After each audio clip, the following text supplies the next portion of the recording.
France's military presence in Africa faces decisive setbacks as Chad and Senegal have ordered French troops to withdraw from their territories. These departures follow France's earlier military withdrawals from Mali, Burkina Faso, and Niger, continuing a rapid erosion of French military influence in its former colonial sphere. These withdrawals mark a fundamental shift in Franco-African security relations. Chad's strategic location bordering Sudan, Libya, and the Central African Republic amplifies the geopolitical impact of its decision. While both nations frame their decisions in terms of sovereignty rather than hostility, the military withdrawals effectively end France's direct security role in the Sahel. The timing and rapid sequence of these decisions, coupled with growing Russian influence in the region, signal a broader realignment of African security partnerships. What's up, my good people? What's up, everybody? Welcome back to the channel. In case you're new here, be sure to subscribe to this channel for more interesting, empowering, and educating content like this and much more. So in today's video, I want us to talk a little bit about the changing political dynamics, especially affecting the continent of Africa, and obviously having a ripple effect to the entire world. And in this video, I just want to bring to your notice, or maybe to just remind you that, did you know that the African country of Chad in Central Africa and Senegal in West Africa are the latest members to join a growing list of African countries asking for their sovereignty, fully for their sovereignty. And by doing this is by expelling, or in other terms, uh, politely asking French troops stationed in their countries to leave, to pack and leave and go back home. Why? Then a number of reasons, and that is exactly what I want us to dive into. Why is this shift taking place at this particular time? So the new president of Senegal, Bassirou Diomaye Faye, recently asked the French troops to vacate. And even though he made it clear that it wasn't any kind of tension between France and Senegal, but he thought it wise to have French army go back to France. The French army that are stationed in Senegal go back to French. And on the same note, Chad also asked French troops to leave. Earlier on, before this, Chad had also asked American troops based in their country to pack and go back home as well. Now it's time for France. It is a slow process, even though this is being done in a friendly manner. There are no ultimatums being given for the for the French troops and other foreign troops to leave. But clearly, this talks a lot about the shifting dynamics when it comes to the political landscape. And now I got interested, and I thought, what is necessitating this? This has been happening through the Sahel region. First of all, we had let it be remembered that French colonies are majorly or generally lie in West Africa, and the British had most of the East and Southern Africa. We also had a few Germans in South Africa, in the current Namibia. We had the Belgium, Congo, but we had a bigger chunk of African countries, present African countries, being colonies of French, France, and the rest being of the British. Now, we have been seeing the cutting of ties between West African nations and their former colonial master. And this has really created a lot of tensions both in Africa and in the country of France.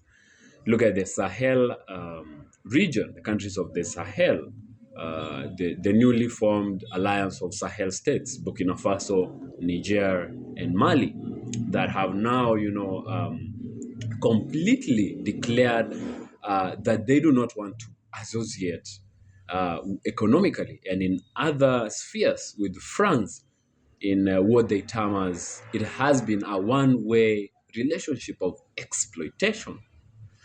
And many countries are joining the list now, Senegal and Chad and many other countries.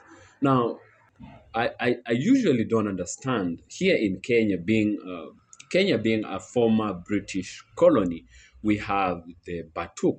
Batuk is British Army training unit in Kenya, and I do not usually understand why a sovereign country has other boots on the ground in and in the guise of providing a security pact, even when there are no tensions. The Batuk, for example, in Kenya have been there since I think when the British left, because the left now is questionable because they're still here. And I don't know why, because you see, it is not reciprocated in that we don't have African troops. We don't have a Kenyan army base in the UK. Neither do a country like Senegal have their French having an army base that they control all their operations in France. So why is it a one-way kind of relationship?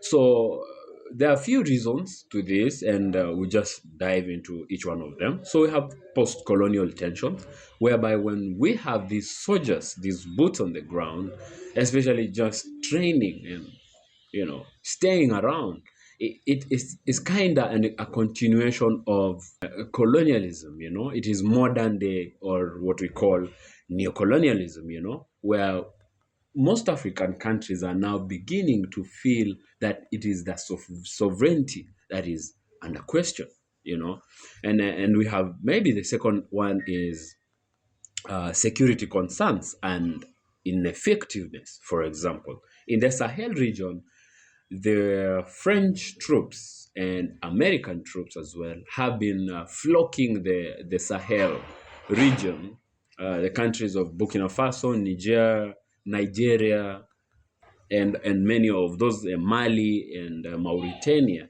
to combat terrorism. But they still are a very sharp growth in terrorism, insurgents of militant groups. So you get to question on the effectiveness of these people being there. They're not actually helping. So if they're not helping, it is time for them to give space for better alternatives. And number three, we have the rise of the anti-French, let me call it anti-colonial sentiment. So growing nationalist and Pan-Africanist movements are often emphasizing on African countries shifting their reliance on their former colonial masters, because it is questioning their sovereignty. There's been a lot of protest against French influence, and claims that France is exploiting, and which is actually true, exploiting West Africa's or Africa's resources without Africa really benefiting in these pacts. These to give evidence to this is we have the things like the CFA franc, which was a French introduced currency to be used in West Africa. But guess who has control of the CFA franc? It is France. And it had so ridiculously stringent measures, like you have to have your monetary reserves, 80% of them stored in France, So by proxy, in fact, that's not even by proxy, but directly, it means French continues to colonize these people, the African countries. And then now, number four, we have emerging alternatives. So, emerging alternatives with the growing powers, different powers other than the conventional global north of NATO, the North Atlantic Treaty Organization that has powerful European nations, and the United States being the powerhouse. Now, we are seeing an emergence of different uh, powerhouses. We have Russia, and Africans have expressed their interest in working with Russia, even though you know that NATO do not love Russia and always want to portray Russia as the enemy. But with the eye-opening there's a growing awareness that this is propaganda. We have China to the east, and Japan. Let's say China. China is economically a powerhouse, a giant currently, and fast growing. And look at its influence in Africa. China is actually pumping a lot and a lot more resources into Africa than the entire of Europe or the United States all together. So it is a situation of do me, I do you. Help me, have my back and I have your back, So Africa realizes that economically they're benefiting from China, and then they're obligated to work with who is working with them on an almost fair ground. I can't even say it is actually fair, but almost it's far better in terms of the level of exploitation, because Europe is barely investing economically into the African continent, but uh, on the other hand, they are heavily relying on Africa's resources for their growth.